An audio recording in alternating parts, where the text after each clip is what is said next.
Radio उड़ान के सभी प्यारे प्यारे लिसनर्स का स्वागत है प्रोग्राम कम्युनिटी कलर्स में। दोस्तों, आप इस वक्त सुन रहे हैं आरजे गौरी की आवाज में प्रोग्राम कम्युनिटी कलर्स, जिसमें हम जायजा लेते हैं देश और दुनिया से आ रही विकलांगता जगत से जुड़ी खबरों का, और साथ ही साथ इसमें हम सुनते हैं DEPWD MSJE डिपार्टमेंट की तरफ से लेटेस्ट फेसबुक अपडेट्स के बारे में। दोस्तों, पिछले हफ्ते ही हम सब ने दिवाली मनाई। आशा करते हैं इस दिवाली पर आप सभी लोग सुरक्षित रहें और खुश रहें, और अब अपने अपने काम के अपने अपने डेली रूटीन के साथ आप फिर से जुड़ चुके हैं।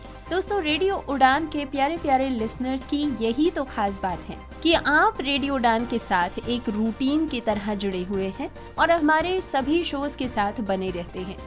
दोस्तों, आप अगर रेडियो उड़ान को लाइव सुनना चाहते हैं तो हमारी वेबसाइट www.radioudan.com पर जाएं और प्ले बटन दबाकर इसे लाइव सुनें। अगर आपने अभी तक रेडियो उड़ान की ऐप डाउनलोड नहीं की है तो मैं आपको बता दूं कि प्ले स्टोर और ऐप स्टोर दोनों ही पर रेडियो उड़ान की ऐप भी मौजूद है, जिससे आप रेडियो उड़ान को कहीं भी लाइव सुन सकते हैं। साथ ही कई ऑनलाइन स्ट्रीमिंग प्लेटफॉर्म्स भी हैं जहां पर रेडियो उड़ान को लाइव सुना जा सकता है। कई थर्ड पार्टी प्लेटफॉर्म्स जैसे गूगल, एलेक्सा, ट्यून इन पर भी रेडियो उड़ान को सुना जा सकता है।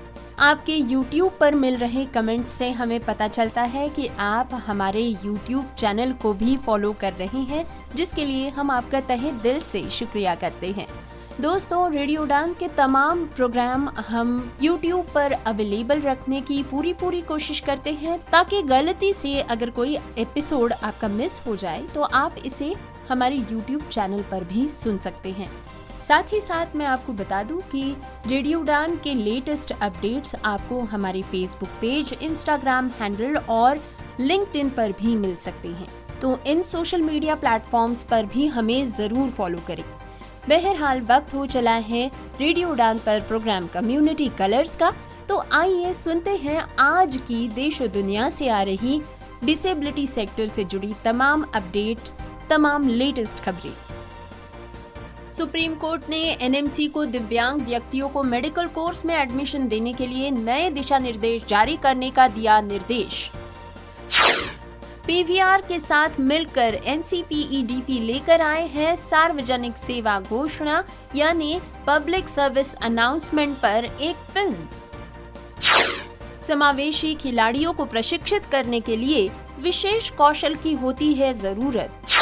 दिव्यांग टेलर की जिंदा दिली, बच्चों के लिए किया ऐसा काम, अब चारों तरफ हो रही है वाहवाही। दिल्ली हाईकोर्ट ने विकलांगों के लिए फिल्म सुगम्यता दिशा निर्देशों पर सीबीएफसी से पूछे सवाल। सुप्रीम कोर्ट ने विकलांगता अधिकार अधिनियम के बेहतर क्रियान्वयन की मांग करने वाली जनहित याचिका पर दिया जवाब। हिमाचल में असहाय माता पिता के बच्चों को हर महीने मिलेंगे 1000 रुपए। उत्तर प्रदेश में माध्यमिक विद्यालयों में फ्री में पढ़ेंगे दिव्यांग। दृष्टिहीनों और बुजुर्गों की जिंदगी करेगी सुगम संगिनी। प्रोग्राम कम्युनिटी कलर्स में अभी आपने सुनी आज के शो की हेडलाइंस। प्रोग्राम में अब समय हो चला है आगे बढ़ने का, तो बिना वक्त गवाए आइए सुनते हैं डिटेल्ड न्यूज बुलेटिन।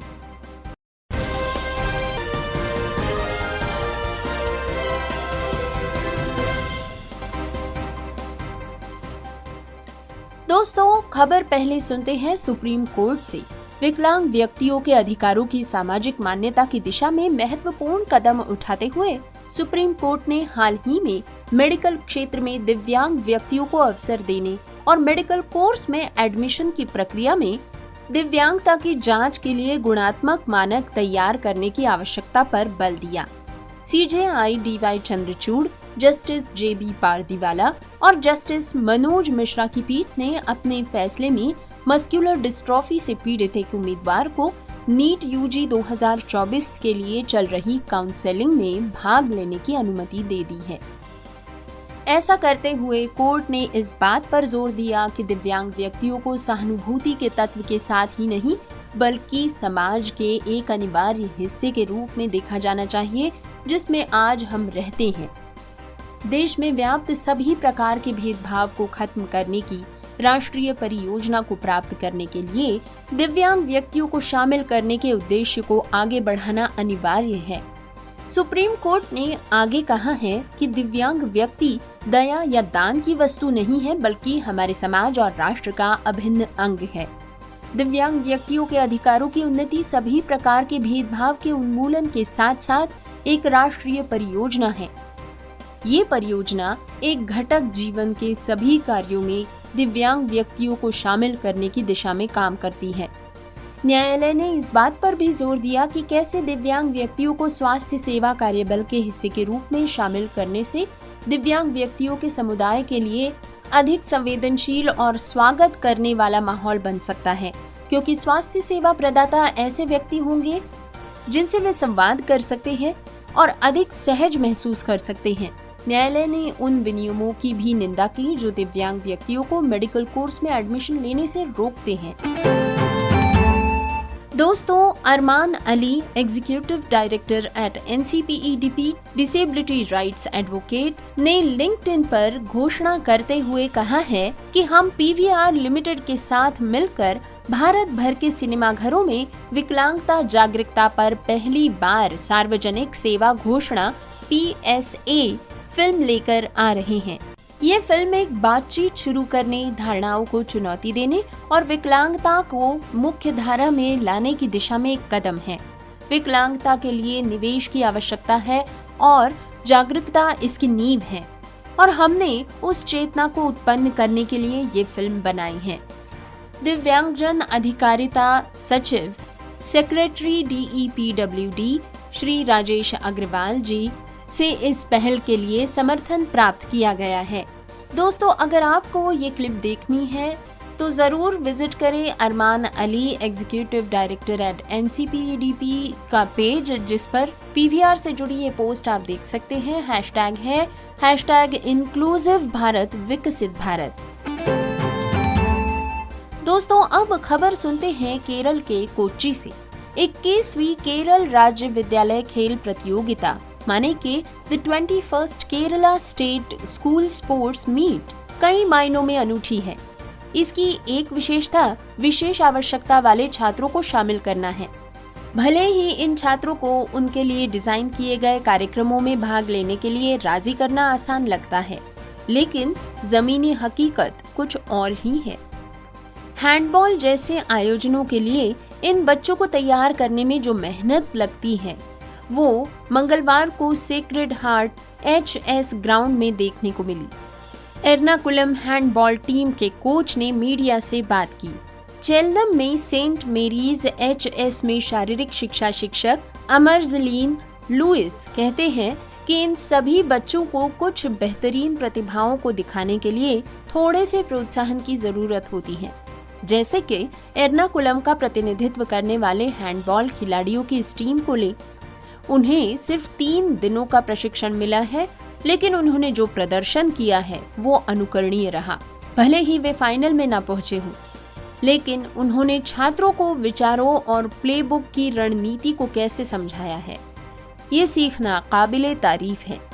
उन्होंने कहा कि थोड़ा मुश्किल था, हालांकि मुझे विकलांग छात्रों को संभालने का पहले से अनुभव था। ये मेरा ड्रीम प्रोजेक्ट था। मैं विकलांग बच्चों को उनकी सीमाओं से पार पाकर ऊंची उड़ान भरने के लिए प्रशिक्षित करना चाहता हूँ। वे आगे कहते हैं कि मेरे स्कूल में 2 छात्र हैं जो शारीरिक रूप से विकलांग हैं। जब मैंने पाया कि वे खेलों में रुचि दिखा रहे हैं, तो मैंने उन्हें एक योजनाबद्ध प्रशिक्षण व्यवस्था देने और उन्हें खेल प्रतियोगिताओं में पदक जीतने के लिए प्रेरित करने का फैसला किया। दोस्तों, कोच सर अब अगले साल होने वाली स्पोर्ट्स मीट के लिए टीम को तैयार करने की योजना बनाने के लिए कमर कस रहे हैं। दोस्तों, अब खबर सुनते हैं मध्य प्रदेश के बुरहानपुर से। लोगों में सेवा की भावना गहरी है और यहाँ के लोग हमेशा मदद करने में सबसे आगे रहते हैं। बुरहानपुर जिले के बोरगांव बुजुर्ग के एक दिव्यांग व्यक्ति ने एक ऐसा कार्य कर दिखाया है जिसकी पूरे जिले में प्रशंसा हो रही है। इस व्यक्ति ने अपनी तरफ से 50 से भी अधिक बच्चों को स्कूल ड्रेसेस बांटी हैं। उनका कहना है कि जब वो स्कूल पढ़ाई करते थे तब उन्हें भी स्कूल ड्रेस नहीं मिल पाती थी। परिवार की आर्थिक स्थिति ठीक नहीं होने के कारण वो ड्रेस नहीं खरीद पाते थे। उन्होंने मुश्किल हालात में 10वीं तक पढ़ाई की। अब वे पिछले 2 वर्षों से स्कूली बच्चों को ड्रेस बांट रहे हैं और इस बार भी उन्होंने 50 बच्चों को ड्रेसेस वितरित किए हैं। दिव्यांग टेलर वितर बामनिया ने बताया कि वो खुद दिव्यांग है, लेकिन अपने परिवार का पालन पोषण करने के लिए वो टेलरिंग का काम करते हैं और कपड़े सिलकर परिवार की जिम्मेदारी निभाते हैं। इसके साथ ही समय समय पर समाज सेवा भी करते हैं। इस बार उन्होंने 50 से भी अधिक बच्चों को निःशुल्क ड्रेस दी है।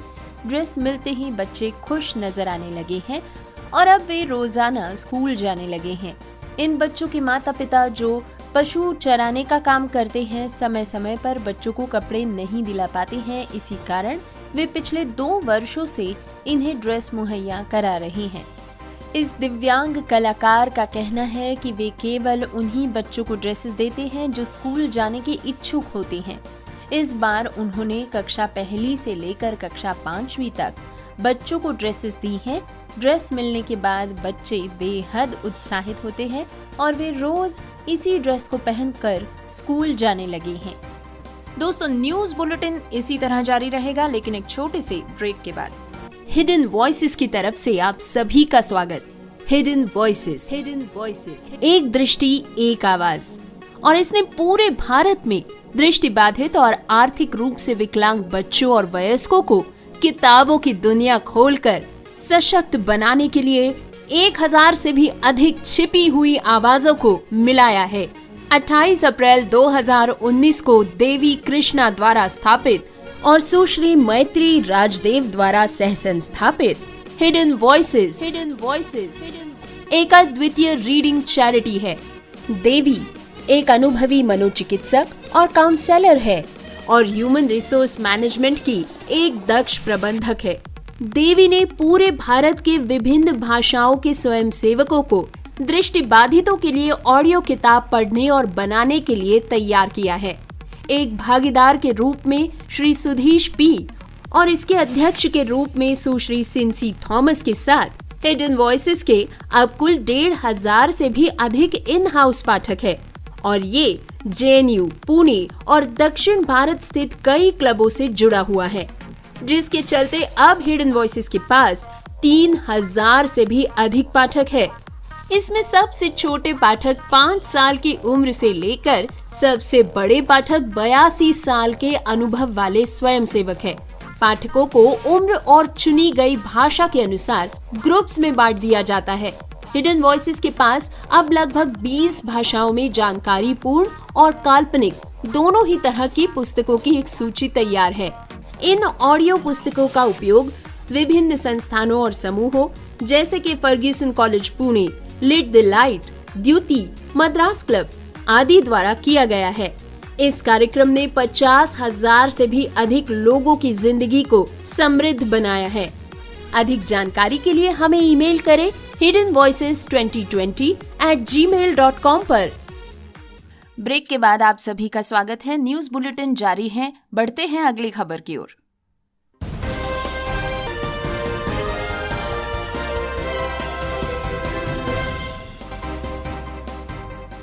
दोस्तों, खबर दिल्ली हाई कोर्ट से। दिल्ली हाई कोर्ट ने केंद्रीय फिल्म प्रमाणन बोर्ड CBFC को नोटिस जारी कर विस्तृत जवाब मांगा है कि क्या हाल ही में रिलीज हुई फिल्में विकलांग दर्शकों के लिए सुगम्यता दिशा निर्देशों के अनुरूप है। न्यायमूर्ति संजीव नरूला द्वारा दिया गया ये निर्देश एक याचिका से निकला है जो सुनने और देखने में अक्षम व्यक्तियों के लिए सिनेमा में समावेशिता के महत्व को रेखांकित करती है। याचिकाकर्ता है सुमन भोकरे, जो दृष्टिबाधित है। उन्होंने सूचना और प्रसारण मंत्रालय द्वारा 15 मार्च को पेश किए गए सिनेमा थिएटरों में सुनने और देखने में अक्षम व्यक्तियों के लिए फीचर फिल्मों के सार्वजनिक प्रदर्शन में सुगम्यता मानकों के लिए दिशा निर्देशों को लागू करने के लिए दबाव डाला है। इन दिशा निर्देशों के अनुसार कई भाषाओं में प्रमाणित फिल्मों में बंद कैप्शन और ऑडियो विवरण करना शामिल है, जिसका अनुपालन करने की समय सीमा 14 सितंबर निर्धारित की गई है। कानूनी याचिका में वेटेन और मार्टिन जैसी फिल्मों में संभावित खामियों की ओर इशारा किया गया है। जिन्हें कथित तौर पर इन दिशा निर्देशों का पूर्ण पालन किए बिना रिलीज किया गया था। अनुपालन में ये कमी पिछले न्यायालय के निर्देशों को कमजोर कर रही है, जिसमें सिनेमा को अधिक समावेशी बनाने के लिए ऐसी सुलभता सुविधाओं को अनिवार्य बनाया गया था। इन चिंताओं के जवाब में भोकरे के वकील ने एक पहुंच योग्यता एप्लीकेशन के विकास का प्रस्ताव दिया है, जिसका उपयोग विभिन्न प्लेटफॉर्मों पर फिल्मों के लिए मानकीकृत बंद कैप्शन और ऑडियो विवरण प्रदान करने के लिए किया जा सकता है, जिससे विकलांग दर्शकों के लिए सिनेमा का अनुभव बेहतर हो सकेगा। दोस्तों, एक बार फिर खबर सुनते हैं भारत के सुप्रीम कोर्ट से, जिन्होंने विकलांग व्यक्तियों के अधिकार अधिनियम 2016 के प्रभावी क्रियान्वयन के उद्देश्य से एक जनहित याचिका के संबंध में नोटिस जारी करके एक महत्वपूर्ण कदम उठाया है। National law school of India university NLSIU Bangalore में कानून के प्रोफेसर और विकलांगता अधिकार अधिवक्ता डॉक्टर संजय जैन के नेतृत्व में दायर जनहित याचिका में विकलांग व्यक्तियों के अधिकारों और सम्मान की रक्षा के लिए अधिनियम के सुदृढ़ क्रियान्वयन की मांग की गई। ये नोटिस भारत के मुख्य न्यायाधीश CJI DY चंद्रचूड़ और न्यायमूर्ति JB पार्दीवाला और न्यायमूर्ति मनोज मिश्रा की पीठ द्वारा जारी की गई थी। जन से ही दृष्टिबाधित डॉक्टर जैन का तर्क है कि कानून के उद्देश्य के बावजूद भी इसके क्रियान्वयन में कमी रही है, जिससे कई विकलांग व्यक्तियों को वादा किए पूर्ण अधिकारों और अवसरों से वंचित रहना पड़ा है। RPWD अधिनियमों को 1995 के विकलांग व्यक्ति अधिनियम को बदलने के लिए स्थापित किया गया था, जिसका उद्देश्य अधिक समावेशिता और समान अवसर प्रदान करना था। हालांकि डॉक्टर जैन की याचिका विभिन्न राज्यों में महत्वपूर्ण प्रवर्तन अंतरालों को रेखांकित करती है। इनमें आवश्यक नियमों को अधिसूचित करने और अधिनियम के प्रभावी कामकाज के लिए आवश्यक सलाहकार बोर्ड बनाने में देरी शामिल है। विकलांगता के चिकित्सा मॉडल से सामाजिक मॉडल में बदलाव पर जोर देते हुए डॉक्टर जैन विकलांगता विद्वान टॉम शेक्सपियर के सिद्धांतों का पालन करते हुए विकलांगता को समायोजित करने के लिए सामाजिक समायोजन की वकालत करते हैं। ये मॉडल विकलांगता को केवल चिकित्सा या जैविक चुनौतियों के बजाय सामाजिक संपर्क और बाधाओं से लैस के माध्यम से देखने को प्रोत्साहित करता है। इसके अलावा जनहित याचिका में विकलांग अधिकारों के बारे में सिविल सेवा अधिकारियों के बीच बेहतर प्रशिक्षण और जागरूकता के महत्व पर भी बल दिया गया है, जिसका उद्देश्य विकलांग व्यक्तियों के सामने आने वाली चुनौतियों के बारे में अधिक गहन एवं सहानुभूतिपूर्ण समझ को बढ़ावा देना है। दोस्तों, अब खबर सुनते हैं हिमाचल प्रदेश से। मुख्यमंत्री सुख शिक्षा योजना के तहत असहाय माता पिता के बच्चों की शिक्षा, स्वास्थ्य और पोषण के लिए हर माह सरकार 1000 रुपए का अनुदान देने जा रही है।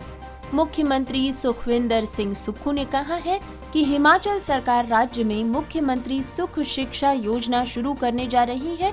योजना के तहत असहाय माता पिता के बच्चों की शिक्षा, स्वास्थ्य और पोषण के लिए हर माह सरकार 1000 रुपए अनुदान देगी। इससे विधवा, बेसहारा, तलाकशुदा महिलाओं और विकलांग माता पिताओं को उनके बच्चों की शिक्षा के लिए वित्तीय मदद मिल सकेगी। इसके अलावा उच्च शिक्षा, डिप्लोमा या व्यावसायिक पाठ्यक्रमों में प्रवेश के लिए बच्चों को ट्यूशन और छात्रावास के लिए भी सरकार वित्तीय सहायता जरूर देगी।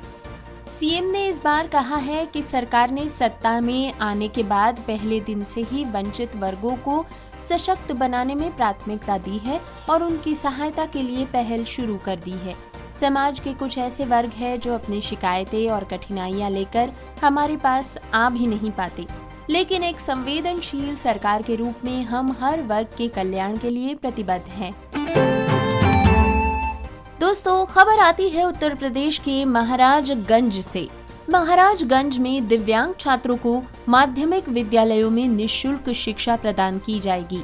दिव्यांग जन अधिकार अधिनियम 2016 के तहत सभी कक्षा 9 से 12 के छात्रों को बिना किसी शुल्क के शिक्षा ग्रहण करने का अधिकार दिया जाएगा। शिक्षा ग्रहण करने तक कोई फीस नहीं लगाई जाएगी। दिव्यांग जन अधिकार अधिनियम 2016 निःशुल्क शिक्षा का अधिकार देता है। माध्यमिक शिक्षा परिषद प्रयागराज के निर्देश पर DIOS ने सभी प्रधानाचार्यों को शैक्षणिक सत्र में अभियान चलाकर दिव्यांग छात्र छात्राओं के दाखिला व शिक्षा ग्रहण कराने का निर्देश दिया है। माध्यमिक शिक्षा परिषद के सचिव दिव्यकांत शुक्ल ने सभी जिला विद्यालय निरीक्षकों को पत्र भेजा है और कहा है कि दिव्यांग जन अधिकार अधिनियम 2016 के अंतर्गत दिव्यांग बच्चों को निःशुल्क शिक्षा प्रदान कराए जाने का निर्देश दिया गया है। दिव्यांग जन अधिकार अधिनियम 2016 की धारा 31 के तहत प्रावधान किया गया है कि निःशुल्क और अनिवार्य बाल शिक्षा का अधिकार 2009 में निहित बात के होते हुए भी 6 वर्ष से 18 वर्ष तक के प्रत्येक दिव्यांग बच्चे का निकट के मनपसंद के किसी भी विश्वविद्यालय में निःशुल्क शिक्षा का अधिकार है। लेकिन जानकारी के अभाव और अन्य कारणों के चलते दिव्यांगों को विद्यालयों में पढ़ाई के लिए शुल्क लिया जाता है। माध्यमिक शिक्षा परिषद के सचिव ने पत्र जारी कर सख्त निर्देश दिए हैं कि सभी शासकीय सहायता प्राप्त अशासकीय विद्यालयों में भी शिक्षा ग्रहण करने वाले कक्षा 9 से 12वीं तक सभी विद्यार्थियों को निःशुल्क शिक्षा ग्रहण कराई जाए। दिव्यांग विद्यार्थियों को विद्यालयों में प्रवेश हर साल में कराया जाए। शासन के फरमान के बाद जिला विद्यालय निरीक्षक ने सभी राजकीय व सहायता प्राप्त अशासकीय विद्यालयों के प्रधानाचार्यों को शासन के फरमान पर अमल करने का निर्देश दिया है। इससे महाराजागंज में करीब 2000 से भी अधिक दिव्यांग विद्यार्थियों को लाभ मिल सकेगा। दोस्तों, अब खबर सुनते हैं संगिनी के बारे में। मध्य प्रदेश के इंदौर के राजा रमन्ना प्रगत प्रौद्योगिकी केंद्र के पूर्व विज्ञानी ने एक बड़ा कारनामा कर दिखाया है। उन्होंने दृष्टिहीन बुजुर्गों व दिव्यांगों के लिए रिचार्जेबल छड़ियां बनाई हैं। ये छड़ी दिव्यांगों, बुजुर्गों और दृष्टिहीनों की राह सुगम करेगी। इन छड़ियों में ये सभी खासियत है। इसमें 3 टाइप्स आते हैं और तीनों ही छड़ियां रिचार्जेबल हैं और इनमें C पोर्ट टाइप का चार्जिंग पॉइंट लगाया गया है। दिव्यांगों, बुजुर्गों और दृष्टिहीनों की राह सुगम करने के लिए इंदौर के एक वैज्ञानिक ने ऐसी छड़ियां बनाई हैं जो न केवल चलने के दौरान मददगार साबित होंगी बल्कि इन्हें कई बाधाओं से बचाएगी। ये छड़ियां आपातकालीन स्थिति में भी अपने धारक को सुरक्षा देंगी। तीनों ही छड़ियां रिचार्जेबल है और इनमें C port type charging point लगाया गया है। ऐसे में ये मोबाइल के चार्जर से भी चार्ज की जा सकती है। 4 दिन तक इसकी बैटरी चल सकती है। और आपको बता दें कि इसका पोर्टल सोलर सिस्टम से भी चार्ज किया जा सकता है। इन छड़ियों का कुल वजन 200 से 300 ग्राम है। भविष्य में इनमें कैमरा भी जोड़ा जाएगा। राजा रमन्ना प्रगत प्रौद्योगिकी केंद्र इंदौर के पूर्व विज्ञानी संजय खेर व उनकी टीम ने इन छड़ियों को तैयार करने के बाद प्रयोग के लिए कुछ संस्थानों को सौंपा है। इसके परिणाम बेहतर मिले हैं। पहली छड़ी संगिनी हाथ फ्रीज होते ही अलार्म बजा देती है। बुजुर्गों में पार्किंसन की समस्या आम होती है। कई बार चलने के दौरान उनके हाथ फ्रीज या कठोर हो जाते हैं, लेकिन उन्हें इसका एहसास नहीं हो पाता। इस समस्या से निपटने के लिए ये विशेष छड़ी तैयार की गई है, जिसे संगिनी नाम दिया गया है। छड़ी में एक टाइमर भी लगाया गया है। दोस्तों, प्रोग्राम कम्युनिटी कलर्स में आप सभी का फिर से एक बार तहे दिल से स्वागत। प्रोग्राम कम्युनिटी कलर्स में दिव्यांग जगत से जुड़ी विभिन्न खबरों का सिलसिला आगे बढ़ाते हुए प्रोग्राम के इस नए नवेले सेक्शन को आइए शुरू करते हैं, जिसका नाम है department of empowerment of persons with disabilities MSJE Facebook updates. जैसा कि आप सभी जानते हैं कि हम इस सेक्शन के दौरान पढ़ते हैं DEPWD की फेसबुक अपडेट्स, जिससे हमें मिलती है लेटेस्ट और ऑथेंटिक जानकारी, जिसका लाभ आप उठा सकते हैं। तो आइए पोस्ट्स की शुरुआत करते हुए पहली पोस्ट पढ़ते हैं, जिसमें लिखा गया है orthotics and prosthetic association of India यानी OPAI के दिल्ली चैप्टर ने अंतर्राष्ट्रीय प्रोस्थेटिक्स और ऑर्थोटिक दिवस के अवसर पर हिंदी भवन में एक दिवसीय सम्मेलन का आयोजन किया। दिव्यांगजन सशक्तिकरण विभाग MSJE के सचिव श्री राजेश अग्रवाल ने पैरा एथलीटों के लिए पहुंच और सहायता में सुधार के लिए सहायक प्रौद्योगिकी में प्रमुख विकलांगता डेटा अंतर्दृष्टि और प्रगति पर प्रकाश डाला। इस पोस्ट के साथ साथ कार्यक्रम से जुड़ी कई तस्वीरें भी डिपार्टमेंट ने फेसबुक पेज पर साझा की है, जिनमें सचिव श्री राजेश अग्रवाल जी को मंच पर लोगों से बात करते हुए तथा मंच पर मौजूद अन्य मान्यवरों के साथ देखा जा सकता है। अपनी अगली पोस्ट में डिपार्टमेंट लिखते हैं, अंतर्राष्ट्रीय प्रोस्थेटिक्स और ऑर्थोटिक्स दिवस मनाना उन प्रगति, विशेषज्ञता और समर्पण का सम्मान करना है जो व्यक्तियों को सीमाओं से परे जाने और जीवन को पूरी तरह से अपनाने के लिए सशक्त बनाते हैं। आज हम उन नवोन्मेषों को, चिकित्सकों और उपयोगकर्ताओं को पहचानते हैं जो फ्लेक्सिबिलिटी को प्रेरित करते हैं और संभावनाओं को फिर से परिभाषित करते हैं। इसी पोस्ट के साथ साथ international prosthetist and orthotist day 5 नवंबर के लिए डिपार्टमेंट ने एक ग्राफिक भी साझा किया है, जिसमें पैर के प्रोस्थेटिक्स के विभिन्न पार्ट्स देखे जा सकते हैं तथा पैरों के चित्र भी इसमें शामिल है, जिसमें अलग अलग प्रकार की पैरों की छाप भी देखी जा सकती है।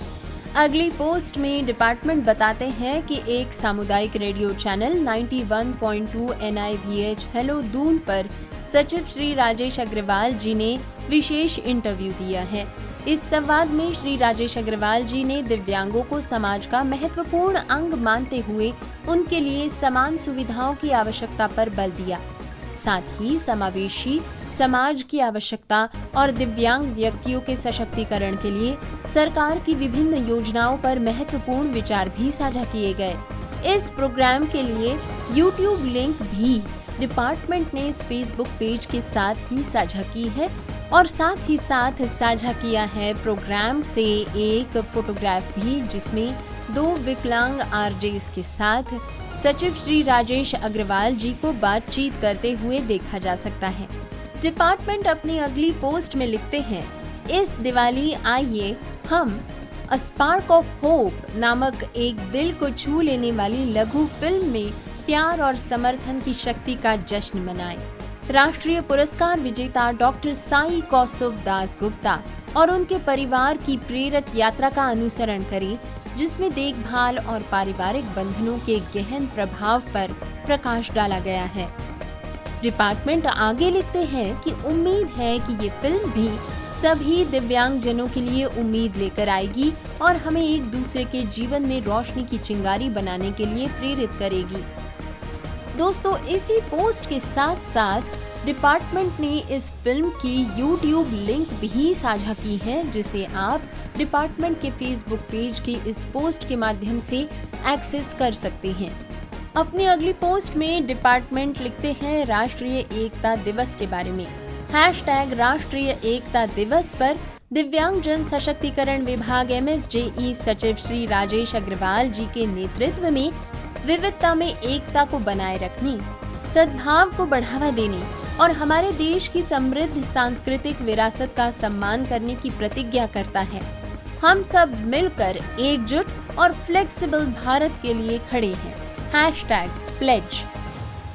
दोस्तों, इसी के साथ साथ डिपार्टमेंट ने सचिव श्री राजेश अग्रवाल जी के साथ साथ कई अन्य मान्यवरों की ऑनलाइन मीटिंग की कुछ तस्वीरें साझा की हैं। दोस्तों, अपनी अगली पोस्ट में डिपार्टमेंट डिसलेक्सिया अभियान के समर्थन में राष्ट्रपति भवन, संसद और इंडिया गेट जैसे प्रतिष्ठित स्थलों को रोशन किए जाने की बात साझा करते हैं और बताते हैं कि 27 अक्टूबर 2024 को राष्ट्रव्यापी #Act for Dyslexia अभियान के समर्थन में इन सभी स्थलों को रोशन किया गया था लाल लाइट से। यूनेस्को, MGIEP और चेंज इंक फाउंडेशन के सहयोग से हम सीखने की अक्षमताओं के बारे में जागरूकता बढ़ा रहे हैं। DEPWD के सचिव राजेश अग्रवाल जी ने बताया कि एक्ट फॉर डिसलेक्सिया कार्यवाही करने का आह्वान है। 1600 से भी अधिक वॉक और 4 लाख प्रतिभागियों के साथ हम सीखने की अक्षमताओं वाले लोगों के लिए समान अवसर सुनिश्चित करने की दिशा में प्रगति कर रही हैं। दोस्तों, इस रोशनाई को प्रिंट मीडिया और सोशल मीडिया में भी खूब सराहा गया और खूब शेयर किया गया।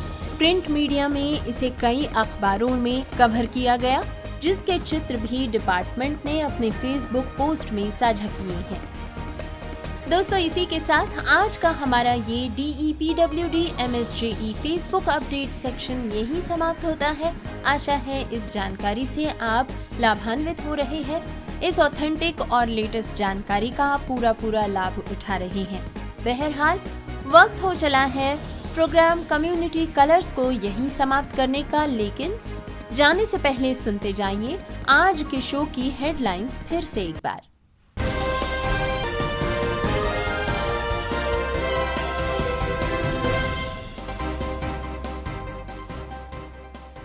सुप्रीम कोर्ट ने NMC को दिव्यांग व्यक्तियों को मेडिकल कोर्स में एडमिशन देने के लिए नए दिशा निर्देश जारी करने का दिया निर्देश।